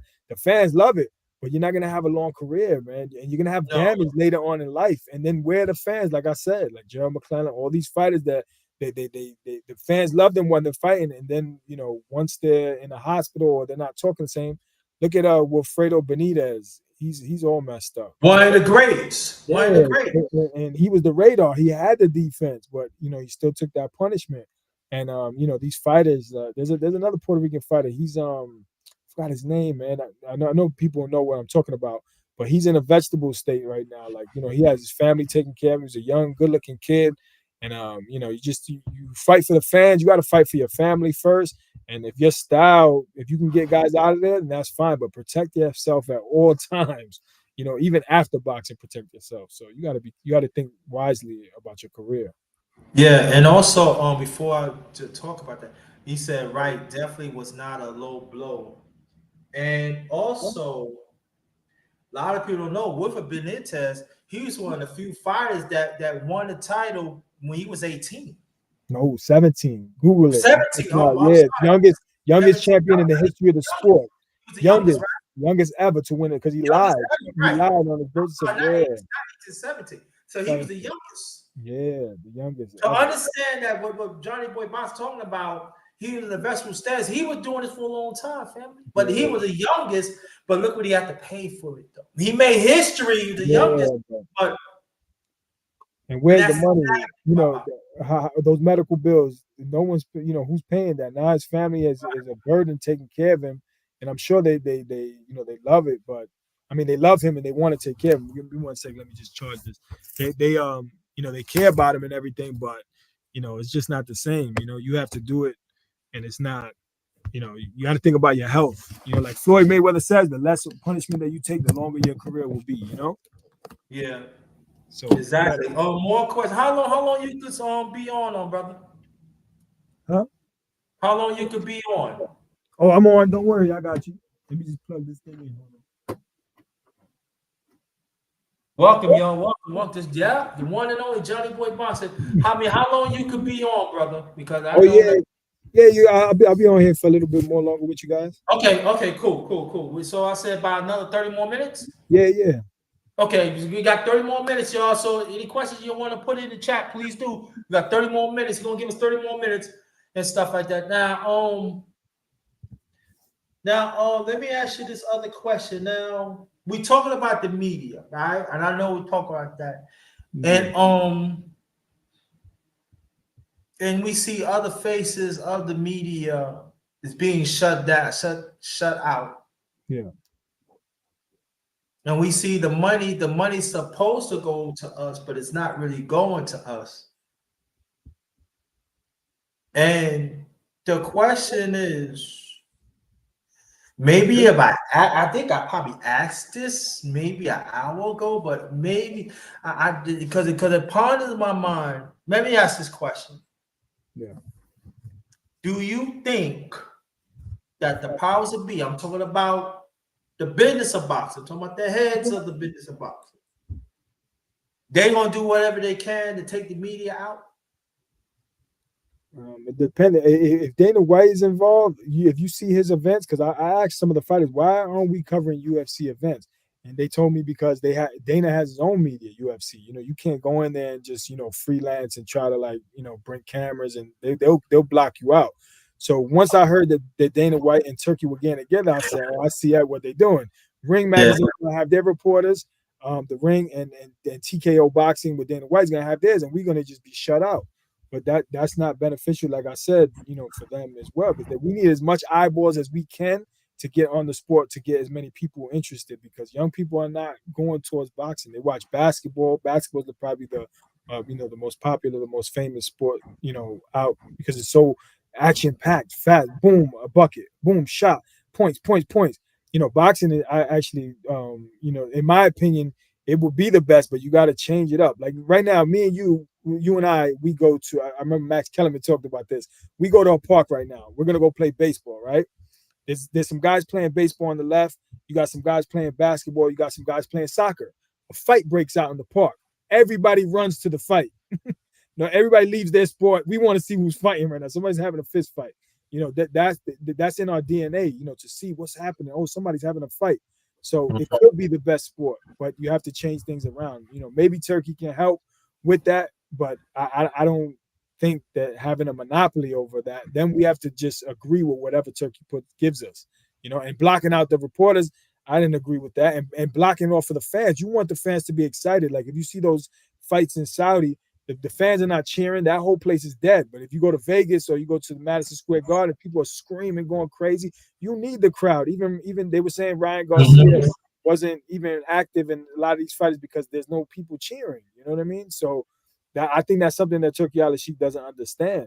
As far as you need the spectator. Even in 1500 years ago in the Colosseum in Rome, when the gladiators fought, there was a crowd. And the reason why we have stadiums is because of the Roman Colosseum. Because of that, they were the first ones to put gladiators to fight each other, and the crowd cheering and roaring and going crazy. So If the model's not broken, don't fix it. You know, that's my opinion. Yeah, that's true. Brother McLean said Johnny got a house from fight hype. I be hustling, man. Yeah, that's a yeah. All right, yeah. Okay. Now let me ask you this other question. Johnny, you told us about the story and very inspirational. Tell the people from outside, not people inside, you know, in the chat, but tell the people from outside what they should learn about your story that could be inspiration to others. I think what they can learn is you got to put Jesus first, man. Put him first, and then let him guide the boat, and you can. And I'm not perfect. I make my mistakes too, and you know, that said, those temptations are always there. You know, the devil's always out there trying to tempt you into something. But especially like for example, we were in Atlantic City. Some dudes was talking mess over there. We was about to get it on in Atlantic City, and I'm like, yo, I'm too old for this. You know, we got to chill. But you know, I enjoy, throwing hands. But you got to be careful. I don't want to be on camera. We in the casino, and there's cameras all over the place. I'm thinking about Tupac. You know, when he was beating up Orlando Anderson, they stomping him out. All those cameras. So I was like, yo, we about to fight in here, but this is gonna be all over. We definitely going to jail. You know what I mean? But those temptations, people try to test you and stuff like that. Just put God first, man, and everything will work out. And take care of your family. Put your family first, and go after your goals. And I'm relentless when I'm trying to like get a story or trying to get trying to get an interview or trying to get close to the fighters and stuff. I just want to try to do my best and make an impact. Yeah, that's a good. Now you know what we're gonna do. I'm gonna name a fighter and tell me what you do. Now, before I'm gonna do that, one of my favorite fighters. He related to Grandmaster Flex. I think Grandmaster Flex, that was his grandnephew, I think. The late great Sandy Sadler. Now, people say Sandy Sadler, I'm gonna tell people Sandy Sadler had over 100-something knockouts in his career. And then he talked about Henry Armstrong. He had close to 100 knockouts in his career. Yeah, but what impressed me of Sandy Sadler, the late great Sandy Sadler, and the late great Willie Pep, they fought like 4 times, and they said it was legend. Talking about Willie Pep, I just interviewed Bruce Shoo Carrington, Brooklyn's own. So he's in the movie, Willie Pep's movie. Willie Pep got a movie, and he's one of the fighters that fights him. I think it's right after the plane crash. Something so amazing about Willie Pep is he was in a plane crash, broke his back, came back and won the championship after a plane crash, broken back, and all this crazy, man. So you got to check out that movie, the Willie Pep movie. That and his style is like, he invented the style actually. Like he won a round without throwing a single punch one time. So Willie Pep is a brilliant defensive fighter. I love Willie. And that's that's. I'm glad you brought it up because hey, see over here, don't tell nobody. I know a little something about boxing. Don't tell nobody. But that's another fighter that we don't talk about, because every time we talk about defense, we always talk about defensive fighter. You know what I'm saying? They always talk, well, he's just a defensive fighter, but defense create offense. Yes. So Willie Pep, we got to put Willie Pep, one of the greats, that are the best all around. You know what I'm saying? Because Willie Pep was I watched them years ago, and I'm saying he fought, and that's at that time they didn't duck nobody. Yeah. These cats is fighting every 2 weeks. Sugar Ray Robinson fought 3 times in a week. Sugar Ray Robinson. I heard he fought twice in one day. I don't know how true that was, but these are real men. That's how they build up those records, and they fighting with injuries. They just fought 2 days ago, so they fighting somebody else another 2 days, and they fighting 15 rounds. So when I hear that, boxing has evolved and these fighters are better, man. I don't agree with that. I think that the fighters of old are real men. They have to deal with Yeah, I mean, like look at Archie Moore. I think he had over 140 knockouts. Yeah, these guys. Come on, this was gonna say. That's why you see fighters like I don't know. Willie Pep got the best. I think he won over 200 some fights. Yeah, something like that. 200 I think fights. he got one of the best record in I think boxing, if I'm not mistaken. It's ridiculous, man. I What he think he fought had over 200. I believe he had over 200. Then you got Archie Moore. And I mean, they like 140 and 21 and stuff. But see, at that time, I'm talking about as African American, even like Puerto Rican. At that time, we wasn't getting paid. We wasn't yeah, getting yeah. engaged. That's what I Look was what about to happened to say. late great Joe Louis when he had to get to the championship again. They had to take his purse. They were taking his purse off for years. Yes, that's what I'm saying. I think it was I don't know who got for the rest of his career they were taking earnings of him just to get that shot. Yeah, Was it Max? Cinderella Man. Oh, okay, okay. Oh, yes, Jim Braddock, right?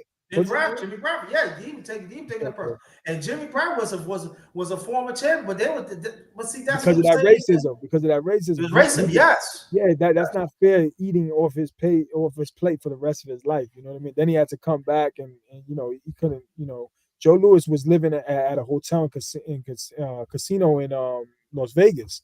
They were letting him live there because he didn't have any money and feeding him and all that. It's like, man, that's crazy. But you have to. Yeah, and also to go more that movie. When I watched further HBO, now a lot of people don't know when he beat when he beat oh man God, because I remember he fought him and he beat him in 30. The guy what his name? Matt Schmeling? Matt Smelling. He beat Matt Smelling in Yeah. 1936. Now a lot of people don't know he had to take a cut of that too. Yo, that's crazy. Yeah, but later Right. on in life, Matt Schmeling gave him money, and I think he paid for his funeral as well. Matt Right, Schmeling, but they became friends. Remember, right, he was with the Nazi Party and Adolf Hitler. So right, that fight exactly. is, in my opinion, that's the biggest fight in the history of the world because he showed that an African American fighter can beat the great Aryan Nazi race. You know, the superior. What they said was superior. What Adolf Hitler said was superior. So that fight was more impactful than even Muhammad Ali and Joe Frazier because of the war and because we're at World War War and Joe Louis showed that you are not superior. You know, you Right. lost. You know, even though he lost the first one, but he blew him out in the second one. Right, and also like happened 19, and then when he fought the second time 38, because people say, how do you know about that? That's when my late mother was born. Oh, I think she was you born in remember those 38, days? 37. Yeah. And so when he fought him, you got to understand when he brought Matt Smelling, when he beat Matt Smelling at the time, you got I like go more with Johnny Boy Boston. You got to understand as a black, I'm talking about as a black man, right? He beat him. He was still a second class citizen. Yeah, exactly. Because he went to the war, that they gave him a little bit more respect because he went over there and he fought, you know, thing. But like Harlem erupted when he won, like it was crazy. Yeah, Yeah. And exactly. obviously, all African Americans in the United States went crazy. But you know, he was a real hero, man. I got a lot of respect for Joe Louis, man, what he did and shattering that myth of the superior white man. And also go more that story, right? When I watch the HBO, right, how America really they still treat us this way. Yeah. You know, That's not gonna and back change. in the early 70s, right? When they built, I want people to understand. I want you to go to HBO, Joe Louis. I want you to watch that because that's how they treat. But I'm gonna go more on that right now. But now when Johnny Boy Boston was talking about that, you know, he stayed in a hotel. That's back in like towards in the 60s. Yeah. And what happened was when they built the Coca-Cola plant in Atlanta, Georgia, instead of pick Joe Louis to be a sports person, they picked Matt Smelling. That he beat almost 40 years before that. Yeah, that's crazy. That's crazy. And also Joe Louis of talking about golf and stuff like that to qualify. He was a trendsetter of that. But you know, you spoke about Coca-Cola. You know that Fanta was down with the Nazis in Germany. You know, all those companies, BMW, Mercedes, all these Coco Chanel. Hugo Boss made the uniforms for the Nazis. That's why I would never wear Hugo Boss. Like I would never. I know, right? Coco Chanel, but Coca-Cola and Fanta and all that stuff. You know, the Nazi party. So. Yeah. And so it's a lot. And then at the same time, the Laker Joe Louis was even talking about even back then that America fighters, they had to take a back seat to them German the German fighters in the USA. And that's why Ali said, you won't even stand up for me here, but you want me to go kill somebody, Right. yellow man in Viet Cong, or the Viet Cong. You want me to kill them, but they never call me the N word, But you won't even stand up for me here for my religious beliefs. So that's why Ali was so impactful, because he had that voice. And if you remember Martin Luther King and Malcolm X being killed, and he still was speaking and still talking, putting his life on the line, and he didn't get paid. They stripped him of the heavyweight title. That's why Ali is greater than the sport. And I think, the biggest athlete of the 20th century. Yeah, right, and at the same time, a lot of people don't know how small Muhammad Ali. He invented a lot of stuff. Like I remember when he beat George Foreman, and he told him the rope though. He said, "Take a book." He said, "Take a page out of me. You can win this way." And it seems like we never, wherever we talk Muhammad Ali, we never. I ain't talking about us mainstream. I ain't talking about us. I'm talking about other people that really know. Muhammad Ali always giving out gems. He said, "The rope though, you could learn something." Yeah. They take a page out of me. See how I do? And he was actually letting fighters know you could, if you do it the right way, you could. And when he beat George Foreman, you have to understand I was 8 years old. Yeah. And then and so for me, the late great George Foreman, I know he's great as I, so pay all due respect. But for me, Muhammad Ali was greater than that, because, and I'm nothing taken away from the late great George Foreman, but to us, you know what I'm saying? That's George Foreman. You fought with the system that oppressed us. You waving that flag, in 1968, Mexico City. You hear what I'm saying? You was not down with the black nationalism. I'm talking black nationalism. Also, Puerto Rican was part of that too. All of us was part of it too. So we looking now. Why are you flagging that? And so people understand. So I want you to understand, from 68 to 74, when Africans were seeing it, they see George Foreman was part of that system. Yeah. And then he brought the German Shepherd. They was like, they remember the dog because they used to stick the dogs up of the blacks and like that. So I want people to understand, to the Africans and the rest of the world, the rest of the Africans, they said, Ali Boubayet. No, it was not just happening in 74. They was watching that when George Foreman, and but see, at the time, George Foreman failed to understand that until later on and stuff. I just want people to get the history when they say Ali Boubayet, because Muhammad Ali talked to the people. He's not just talking about African American. And he did what other people wouldn't be willing to do, to give up their career for something greater, to fight. And that plays a lot. Yeah, fighting for people, for his own people. So, Ali is bigger than the sport. He's bigger than the sport, and he backs it up. And so that's why when I seen that as a young black boy in Brooklyn, Ali Boubayet, and I was like, the inspiration. It resonated for me because, brother, it resonated with us because, system. Yeah. With us for a long time. He's the voice to fight for us. He was our voice, because when he had, I ain't gonna say we had no other voice, but you gotta understand, he went get after the U.S. government. He was in the U.S. and it's not the U.S. It was the whole world was against Muhammad Ali. Exactly. All he had to do was people understand that. All he had to do was enlist. They would have, put him to fight like Sugar Ray Robinson, and do exhibition matches for the troops. And he would have, and Joe Louis, he didn't really have to go to war, like some of these actors, like James Stewart. I don't know if you remember him, the actor. He fought like 22 missions in the war. I think he almost got shot down a bunch of times. But Ali wouldn't have had to do that. He could have had a sweet ride in the military, but he didn't even go take that route, because what he was fighting for was greater than himself.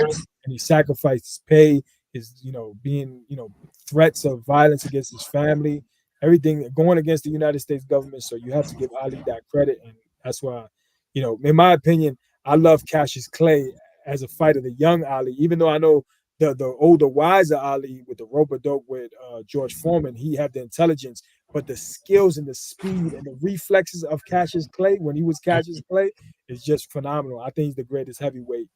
He's just too good. I think Cassius Clay beats Muhammad Ali, in my opinion. The younger version beats the older version. Even though the wisdom and the intelligence, but he was just too lightning I fast. don't. I mean, like, I know a lot of people not gonna disagree, but I was no, so no, no. I'm not informed. saying you. Yeah, I'm talking about for me. That's that's something like. I mean, you know what? That's something like another live for. yeah, That's yeah. an excellent debate because you gotta think about it to two different eras. Yeah, But Cassius. despite Cassius Clay, I want people to understand Cassius Clay still had the mindset how America they seen America, but they wasn't trying to hear him because it was white people was paying for him, to fight and stuff like that. Yeah. And so that's another dynamic too that we have to really think about that too. That you know what, John? That's I'm telling you, that's something that's another live. I think that's a live to do and stuff That's like that.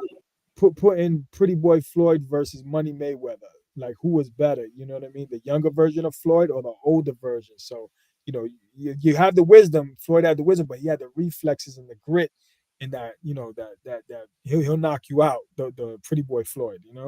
Okay, so let all right, we're gonna be on that right now. A few more minutes. Let's I'm throwing another name.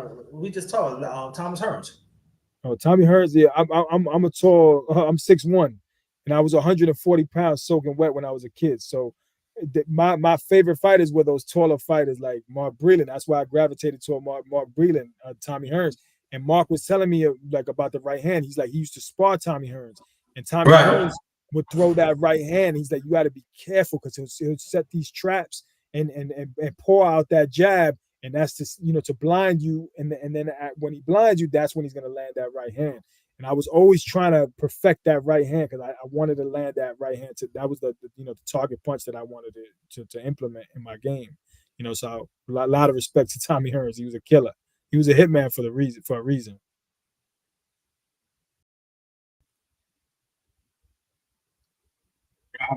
Got it.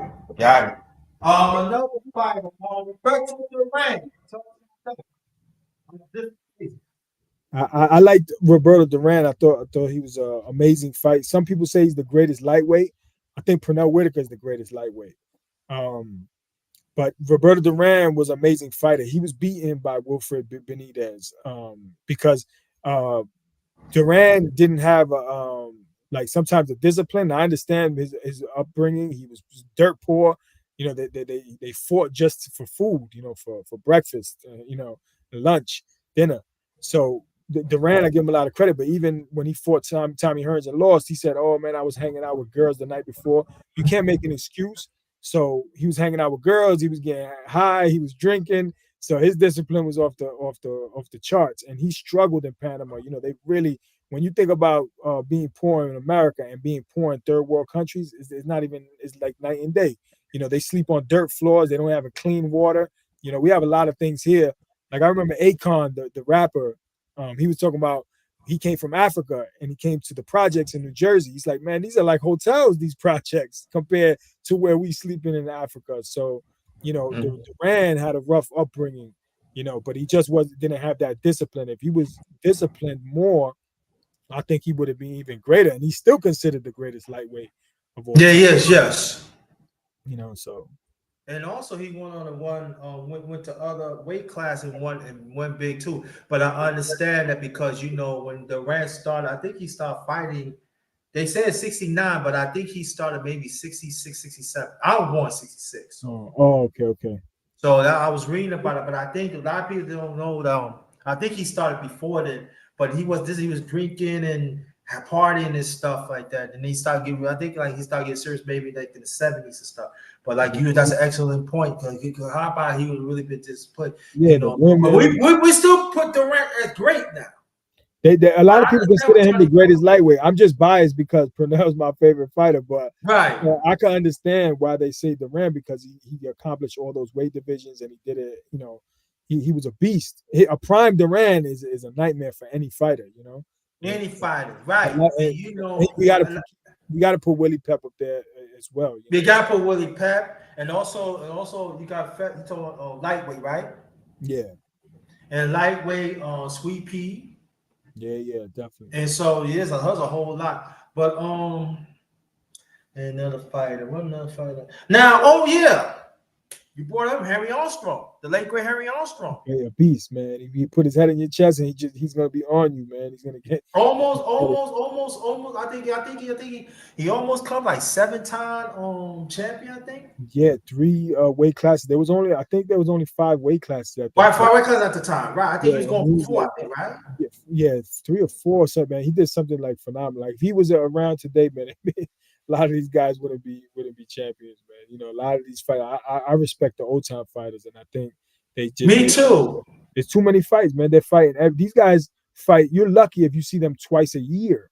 These people are Yeah, fighting twice a week. Like they yeah, weren't making that kind of money, and then they had a regular job that they had to go to. On top of that, you couldn't dedicate your full time to just boxing. You know what I mean? You had to go work a construction job, then come out, and then do boxing afterwards. Train for that. So I just think those fighters were phenomenal men and stronger than this generation. yeah. Okay, we get ready to approach like the 30-minute mark and stuff like that, and I just want to let you know your been inspirational, Oh, thank you for having me, man. It's like I and I said, want to thank you to grant us um this interview. And I think I believe this is my first. Others, I think you. I think you were my first one I ever. I think you're the first one I interviewed. I think so. I think so. glad And to be the I first. hope I did. I hope I asked the right questions. Nah, you did, man. Yeah, You definitely. It know. was an honor and a pleasure being here. So you already know. Yeah, and Oh, also too, we're gonna talk offline. You know, say he gonna get me to do more underrated boxing talk. You're gonna see him more. Brother McClain will see me more. It's gonna be after my birthday. My birthday is Wednesday. that's it, man. Happy early So birthday, thank you. bro. So I don't know. I'll be on. I'll be on. But and I just want to say that it's a pleasure. Definitely, man. I want you to know it's a pleasure. Hey, thank you, Big G. Big G in the building. Thank you, Big G. Great first interview. I really I'm honored to interview the great Johnny Nah, Boy man. Box. We the great grinder, man. That's you, man. Man, I'm thank you. I'm blessed because I just want to say um as Johnny is the man. Yes, he is. And despite he's a big. I'm done. He know they know the hit. And I hope that you could tell some people Pop who's gonna come through. Well, Yeah, yeah, we take care of you. We gonna make sure you good around here. yeah. Chris, we gonna make sure you good around here. Johnny, you look what we gonna make sure you good. You know what I'm saying? And I hope that we can get some real people to join the honorary boxing tour, so we can have the competition. And also Brother McClain, D Horn, y'all come back because we gotta recognize the real. We gotta bring the real people because mainstream media is not telling the truth of genuine people like Johnny Boy Boxing and others. They want to give you lies because they pay them to tell lies. They the ones they puppets. We have to understand. We the one do the hard work. So they might as well give us the money Yeah, and yeah. we could set everything up, but the power to be, they don't want that. They want to keep the racism going. They want to keep the black, they want to keep all this dumbness is going. So we have to understand that too. But I'll probably talk about that in the near future too. Now, last remarks, please. Yeah, just want to thank you for having me on the show. Like I said, it's an honor and a pleasure, man. I see you doing big things, man. I support you. I'm proud of you. Just Thank you. keep up the good work, man, and you're gonna go real far. I'm telling you, man. That's it, man. Thank you. Thank you. And I just want you to stay right there. Want you to understand this. We talk about boxing, we talk about the politics about it, the media. Us as people of color, this is the time we need to stay together. Definitely. Just like Brother McClain told me, they trying to get rid of media. You hear Johnny Boy Boxing, he been doing this for a minute, trying to get rid of boxing.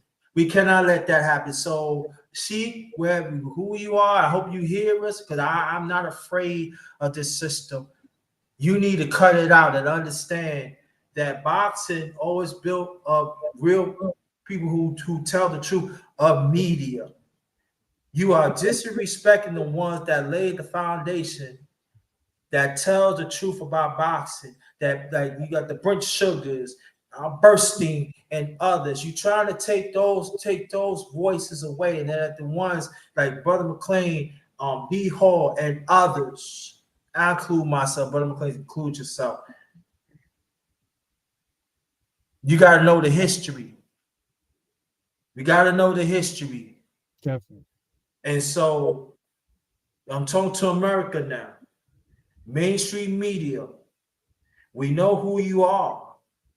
You got to keep us around because when you take us out, there's no more truth around. There's no accountability. Just like we want to hold, we always say hold the fighters accountable, hold the trainers accountable. But what about the ones up top that these federations is? And the ones up top, y'all got to be held accountable too because y'all letting all this going on. And y'all want to be the face. Y'all want to tell lies. And then you have the other fighters that knows what's going on. They like this. Y'all need to go too. Y'all need to go too. All I'm just saying is this, that what goes around comes around. So we gotta fight. So we gotta fight to do whatever we can to make sure had Johnny Boy Boxing and the ones that willing to give you the truth, even though they don't get the fruits for it, but they need the benefit for the fruits because the bad fruits is bad fruits. They still holding on. The good fruits need to come to us. Yeah. And that's all I'm going to say. So on behalf of my channel, The Underrated Darkness, y'all truth, the #1 grinder, one of the best kept secrets on social media, the best in the business. You already heard it from Johnny Boy Boxing. We're gonna hear from him real soon and stuff. Whatever he gonna say, and you know that's tell him the last thing I forgot to ask you. Do you what about your merch? Do you have merch? No, not yet. I just got some T-shirts, but not yet. But I have it set up on the web on the my YouTube channel and all that stuff. So it'll be. Oh, let us know so you can come back here and talk about the merch, okay? Definitely, man. Okay, so that's it for y'all. Please sub to my channel. Also go sub to Brother Johnny Boy. He got a great information, great stuff on the channel. Please sub and sub to each other. Let's keep it in the family and support. Genuinely, we gotta support constantly. We gotta support. Let's keep it in the family. Support is very important. That's how we can have a string of hold on mainstream media. You gotta support. We bringing out great stuff. Support everybody. Shout out to Brother McLean. Shout out to D Hall. He's gonna have a show on his channel 4 p.m. today. Please support that and everything. And thank you, Johnny Boy Boxing. We are out. This one is Ghost. Great afternoon, great evening. This one is Ghost. Be blessed. Be blessed. Be blessed. Thank you. This one is Ghost. Peace. That's it. Peace.